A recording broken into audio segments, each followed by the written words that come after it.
Come join Melissa and her guests on the Chats from the Blog Cabin podcast. From North Carolina, this podcast will have you feeling like you've known these folks for years. Listen in as they chat about life, culture, current events, and more, all with a special Southern flair. Curl up with your favorite beverage and get ready to be entertained. Tune in now for a unique experience that's fun and insightful. Hey y'all, welcome back to another episode of Chats from the Blog Cabin. You know, the show where I virtually invite people into the Blog Cabin to chat about life. But something has been laying on my heart recently. If you noticed, I've been doing some solo episodes. Well, I've decided on Mondays and Fridays are going to be my reflections of the week, solo episodes, and on Wednesdays will be the episodes where I interview guests, which I have a lot of amazing guests coming on. But I feel like we all need hope during this time.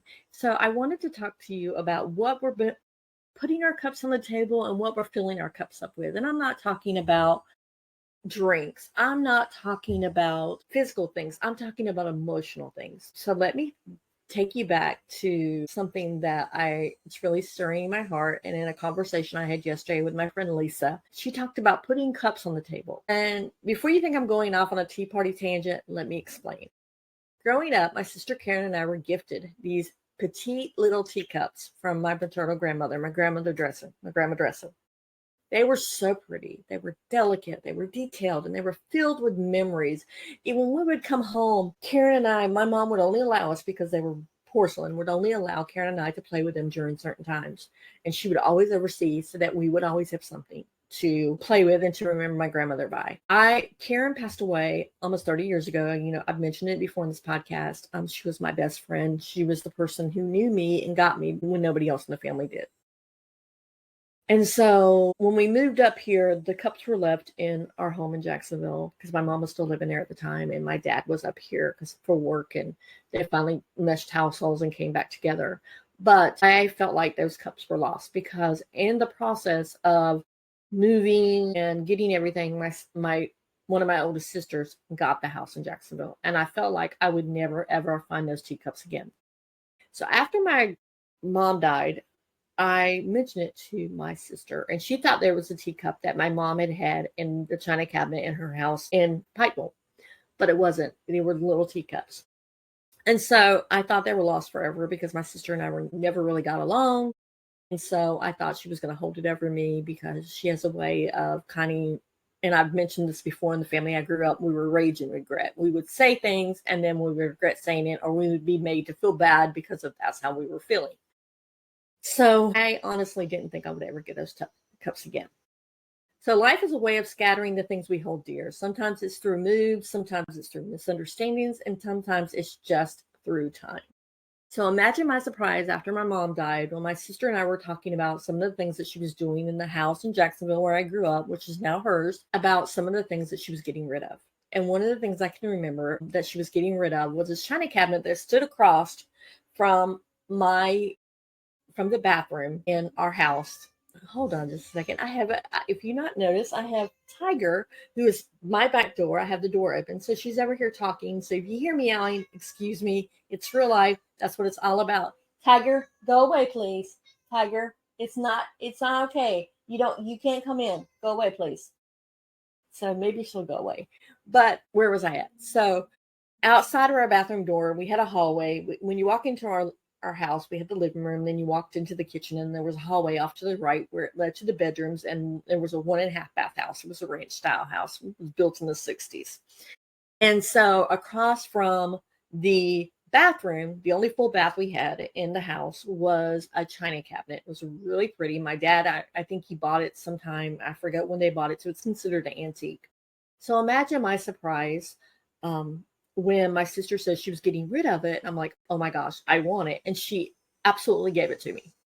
And it's really funny that she would give it to me because, like I said, we were not on the best terms whatsoever with all this stuff. And inside the cabinet held these beautiful dolls that my dad brought back from Okinawa for my mom. Every time he would go, he'd bring back dolls. Everybody had dolls. And isn't it kind of ironic that these dolls that were brought back were also the dolls that they're Japanese dolls, but my oldest daughter would marry someone of Japanese descent, which is freaking hilarious to me. So she's going to be able to pass these dolls down to her children whenever she has time.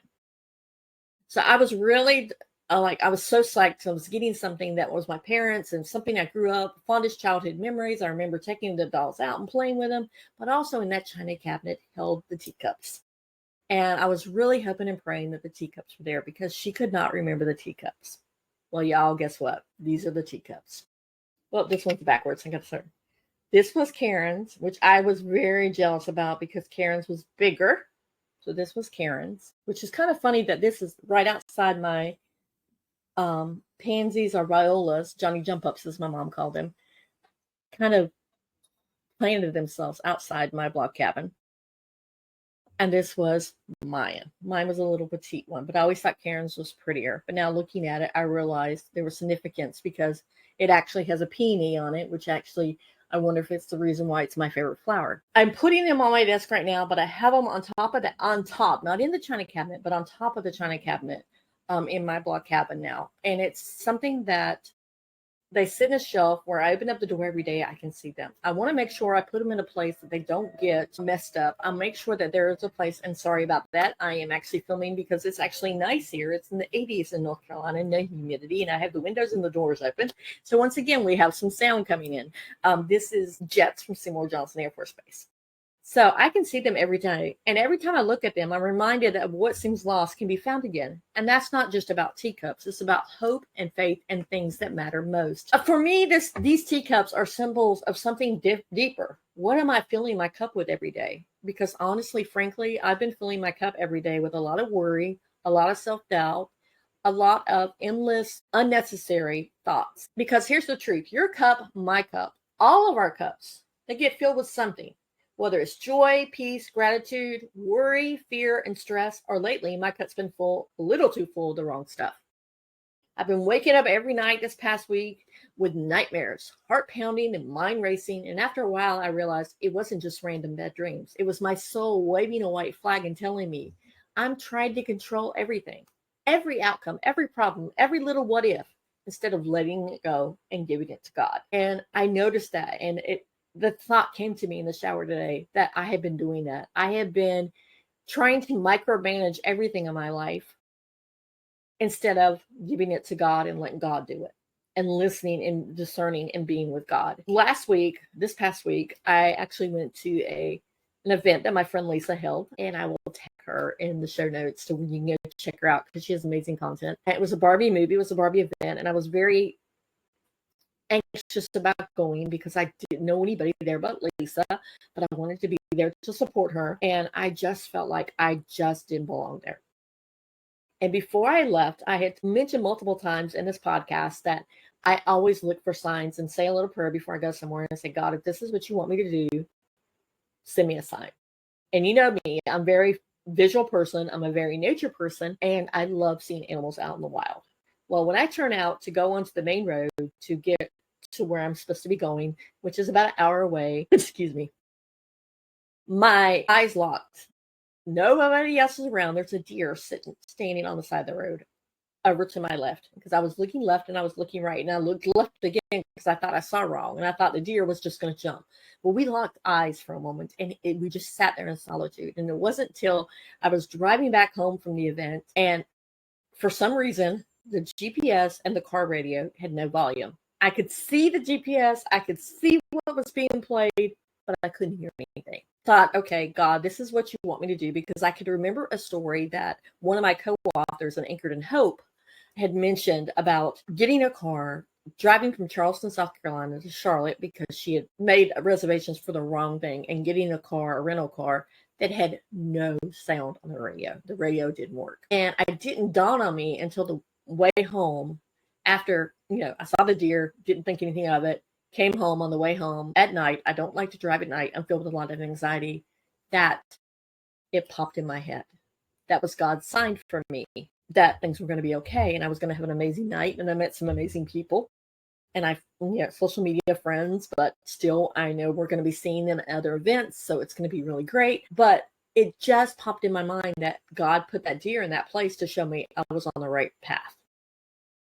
And there's no doubt that I'm having these nightmares because God is trying to tell me, okay, you're trying to control too much. Give it to me. And the thing is, I know better. I know God is faithful. I know he tells us to cast our cares on him, but sometimes I forget. Sometimes I pick those cares right back up like I'm stronger than I am. But spoiler alert, guess what? I'm not. So here's where the cup comes in. In the conversation with Lisa that I just had Thursday afternoon, she mentioned put your cup on the table. And at the time, I didn't have a cup. I had a bottle of water. So I got, here you go. Here's a cup. And as we were having this conversation, I'm like, oh my gosh, what a visual it is about a cup. I'm a very visual person. I need a cup to remind me to put my cup on the table and let it be filled with other things and not constantly pouring out, but filling myself in the word, filling myself with friends, filling myself and taking the cares and the anxiety and everything out. And a matter of fact, during this course of this conversation with Lisa, she has a conference called the Thriving Women's Conference that she mentioned. My gosh, what a great product to have, a cup. Put your cup on the table. So in that course of conversation, not only did she bless me thinking about the cup and what was in my cup and putting my cup down and letting it be filled instead of pouring out on others, that I blessed her with something that may increase her business tenfold. Oh, but it also made me start thinking about things I wanted. If you've looked on social media, if you looked on Instagram, Frugal Mom, you've seen I've changed a lot of my social media and how I'm going about doing things. I put the quote up. I talk about, things that are important to me. My faith, immigration at this time is very important to me. And I talk about being filled with hope and being filled with compassion and kindness. But it also reminded me of those teacups. And as she was chatting, I was like, what cup can I get? And I immediately wrote myself a note. Pick up teacups, grandma dresses, fill your cup. And you see the little shitsy there as my note.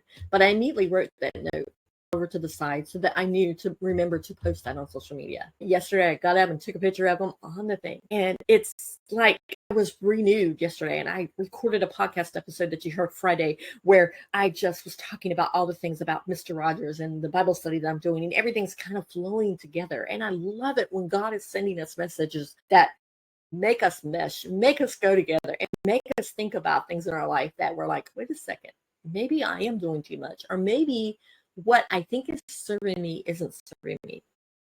So here's where the cup comes in. So I pictured myself putting that teacup down or a cup down in front of me. And instead of filling it with worry, I asked God to fill it with his peace. I let him pour in trust. I let him pour in hope. I let him pour in reminders that I don't have to hold it all together because he's already holding me.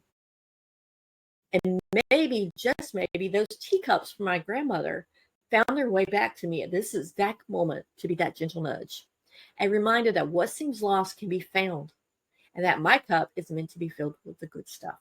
Now, honestly, frankly, I wish life could be filled with all good stuff, and it can't, because that's not life. Life is hard. Life is, hard things happen. I mean, for me, looking back in my life, I did not imagine that when I was in 8th grade, that I was going to lose, 8th grade going into 9th grade, I was going to lose both my grandmothers within 6 months.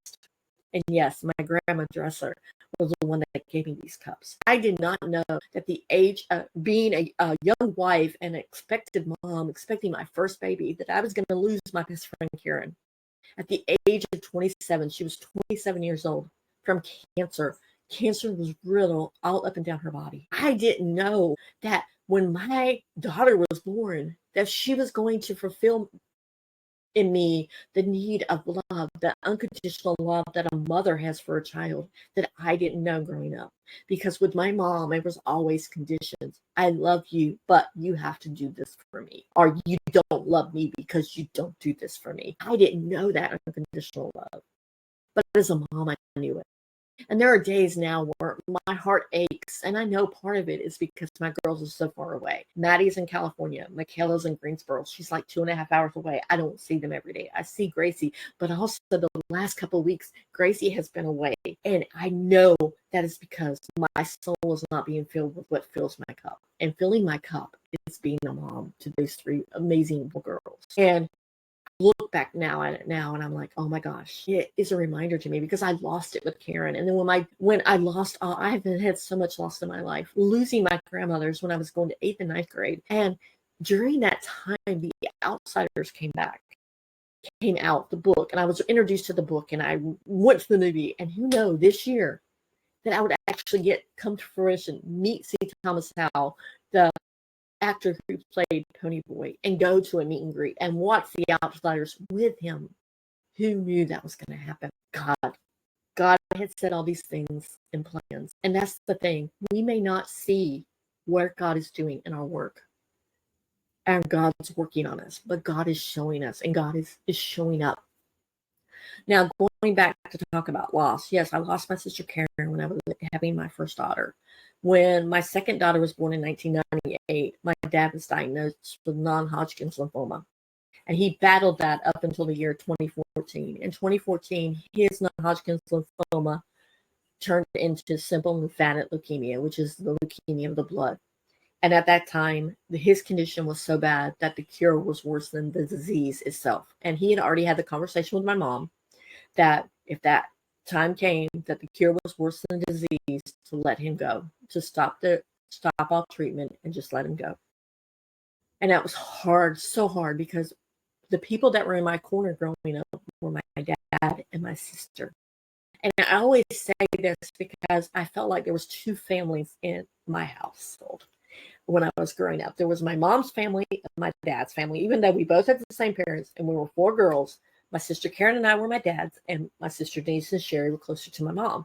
Only because when my sister Denise and Sherry were born, my mom was basically alone with them. My dad was deployed a lot because he was in the Marine Corps. When my sister Karen and I were born, my dad was home more. Even though it was during Vietnam, he also would come home from deployments, and we would spend more time with him. It was toward the end of his military career, his 20-year military career. So we had more time with him. So I treasured the time that I would go out. At one point in time, when my dad was trying to figure out what he wanted to do with his life after leaving the military, I would travel with him and I would ride with him.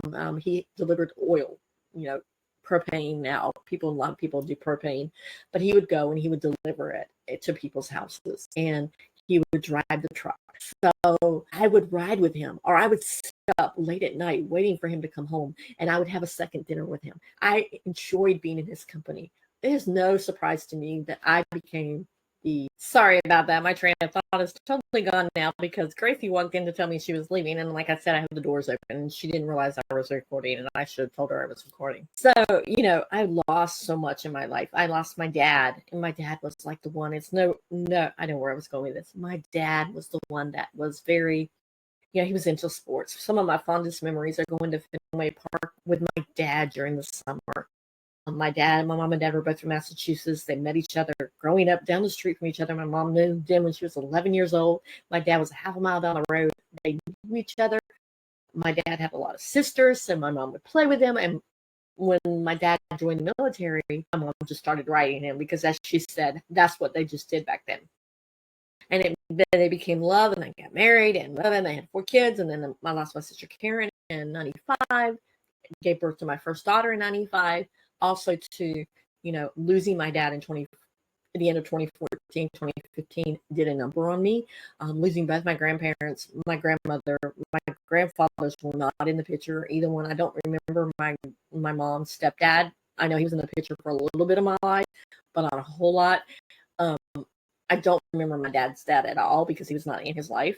I don't remember a lot of things. So I didn't have that connection. I didn't have that sense of peace of people that now I'm so jealous of people who have grandparents, and great grandparents for their kids to have. And, my girls right now don't have any grandparents because both my husband's parents and my parents are gone. They passed away.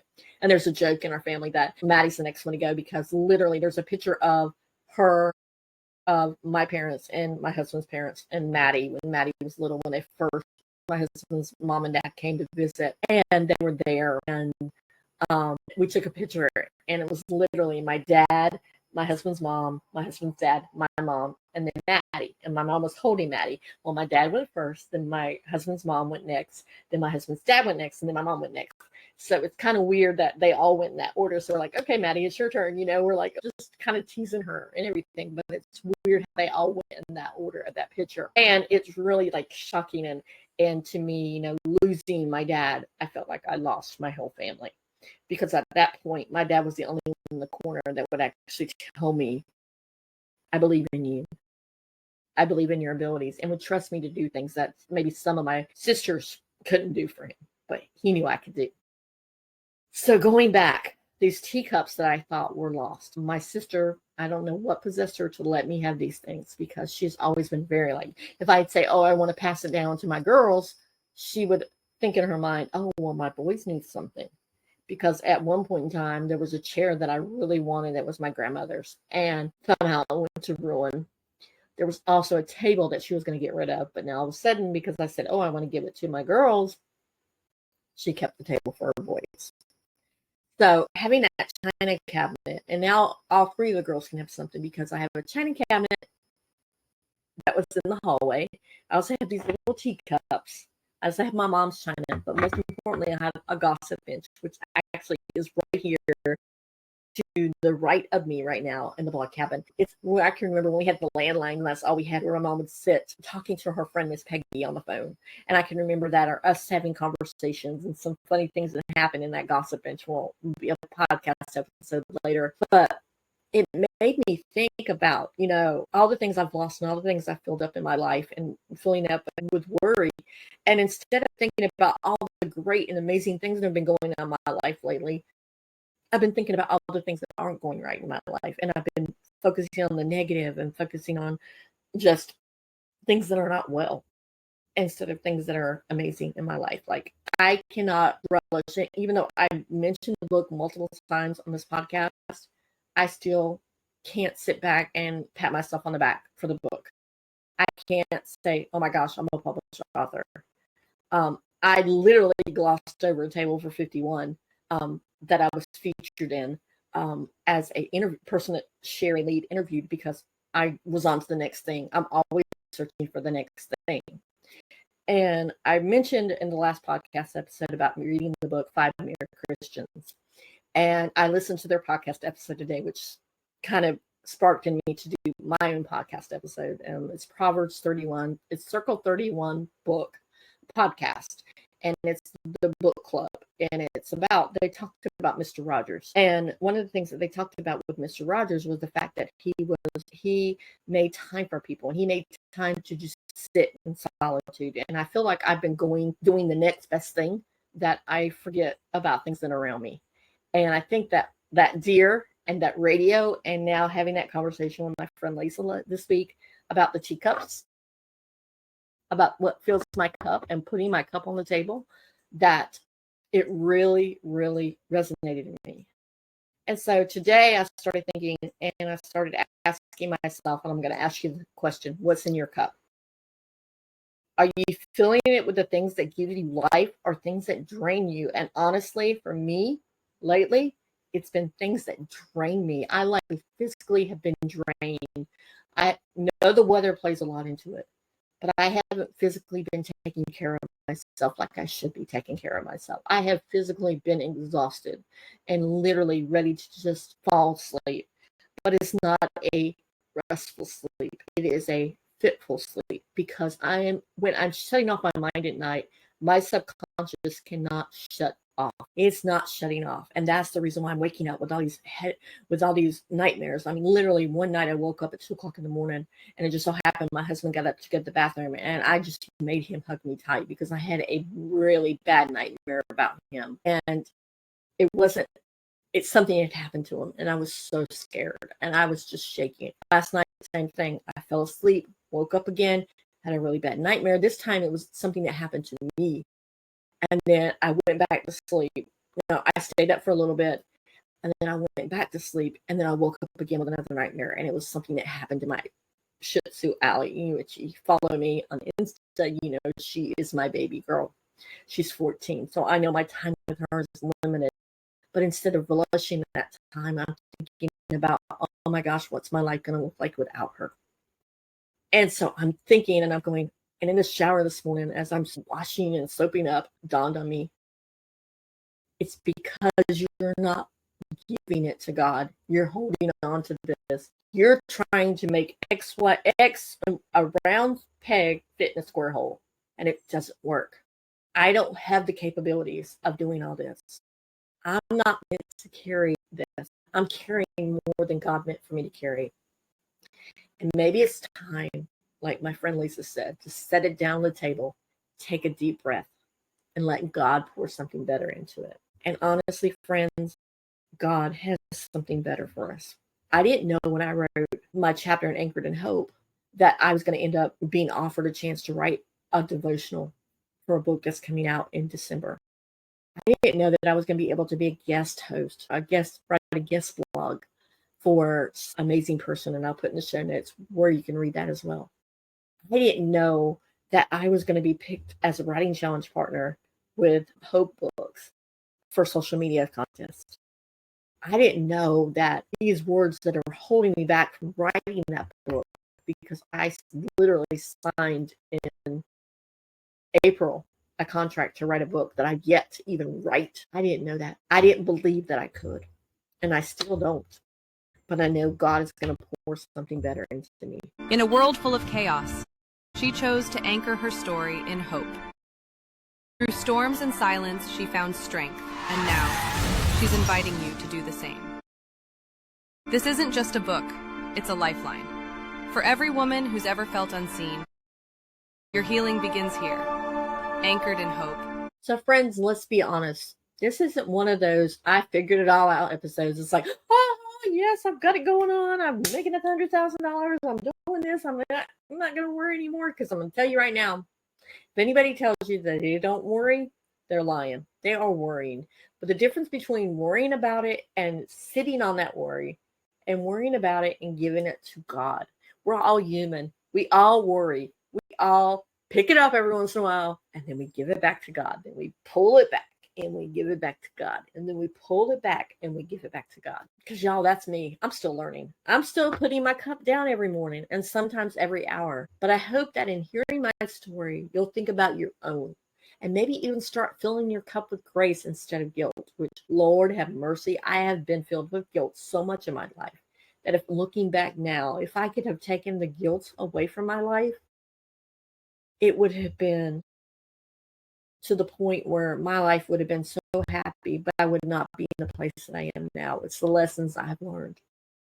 And with peace instead of panic. Because I hope when I fill my cup with peace, and before I go to bed at night, pray, God, please let me have a restful sleep tonight. If there is a message that you want me to hear, please hear it. Let me hear it in a way that is not causing my soul to ache, that is not causing panic and worry and me being so distressed. So guys, thank you for sitting with me today here in the Blog Cabin. If this episode spoke to you, share it with someone who you think might need a little reminder that your cup is worth filling with the good stuff. Until next time, friends, keep your heart open, your faith strong, and remember, sometimes what's been lost is just waiting to be found again. Honestly, if you feel the need that like and subscribe button, I also have a button there if you want to support me a little bit. It would help me create amazing content like this. So until next time, bye guys, and what's filling your cup?